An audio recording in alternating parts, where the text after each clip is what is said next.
Hello friend, जय श्री श्याम। एक बार फिर से आपका स्वागत है आरसी क्लासेज में। फ्रेंड्स, हम देख रहे थे स्पीकिंग के बारे में। हमने फर्स्ट दिन देखा जो बिल्कुल नॉर्मली विदाउट टेंस के यूज़ से जो सेंटेंस बनने वाले थे, वो जिनमें वर्ब नहीं होती थी, डायरेक्टली हम सेंटेंस को बनाते थे। उसके बाद में हमने टेंस के थ्रू सेंटेंस को अरेंज करना सीखा, जिसमें हमने प्रेजेंट सिंपल, जिसमें हेल्पिंग वर्ब नॉर्मली होती नहीं है, SIS लगता है। वहीं बात की हमने पास्ट सिंपल की, जिसमें भी हेल्पिंग वर्ब नहीं थी, वर्ब की सेकंड फॉर्म यूज हो रही थी। फ्यूचर सिंपल में हेल्पिंग वर्ब यूज हो रही थी, विल या सेल।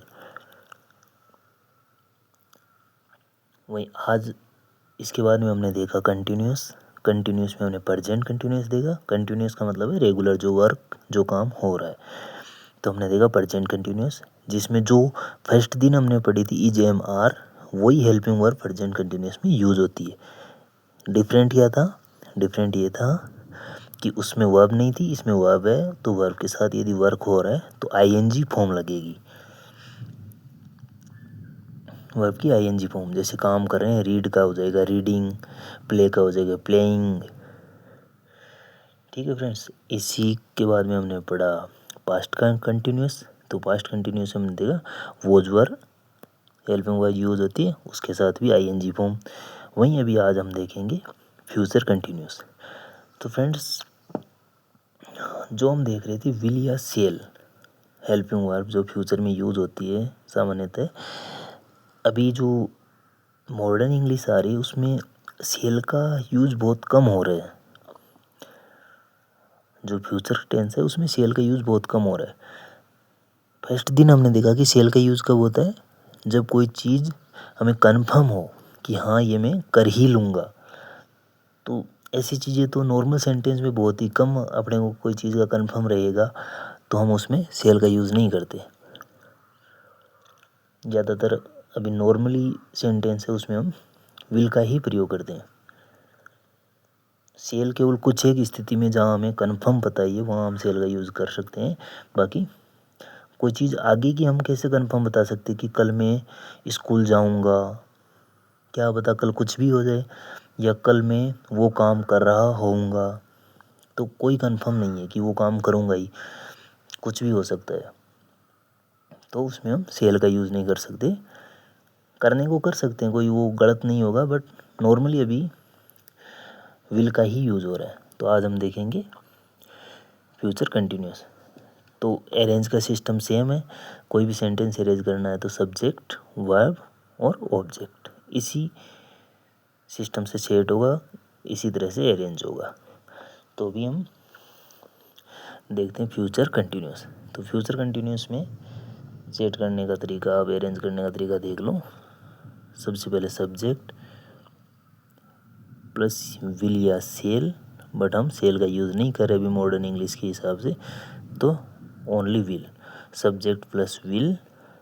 अभी फ्रेंड्स हमने बाकी में देखा कि इसमें सेकंड फॉर्म थी तो इसमें हमने वॉज वर्ब लगा दिया था।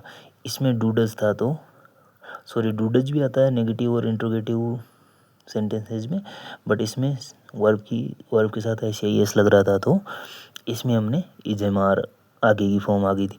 बट इसमें तो फर्स्ट में ही विल सेल आ रहा है, तो अब इसमें क्या करेंगे? तो इसमें विल के साथ बी लगेगा, विल बी, या नॉर्मली हम सेल भी कई बार यूज़ करते हैं। जैसे होता है नॉर्मल जो सेंटेंस है, कुछ भी हम अभी जस्ट स्टार्ट करने जा रहे थे, सेल वी स्टार्ट, हम बोलते हैं सेल वी स्टार्ट, शुरू करें, तो उन सेंटेंसेज में हम ज़रूर सेल का यूज़ कर सकते हैं। बाकी जहाँ डेफिनेट हम नहीं है वहाँ यूज़ नहीं करते। इसलिए subject will be, will plus be, और इसके साथ वर्ब की फर्स्ट फॉर्म, और कंटिन्यूस है तो ING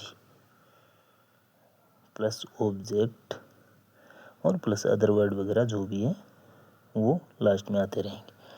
तो अभी हम एक सेंटेंस देखें। सेंटेंस देखते हैं कि रोहित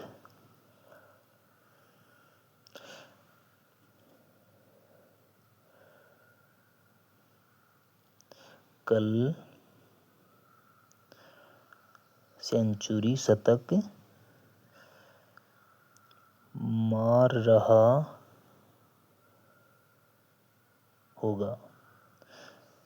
तो इसमें कोई कंफर्म नहीं है, ठीक है, इसीलिए हम इसमें सेल का यूज़ नहीं करते आई और वी के साथ भी, क्योंकि आगे की चीज़ को हम बिल्कुल कंफर्म नहीं बताते।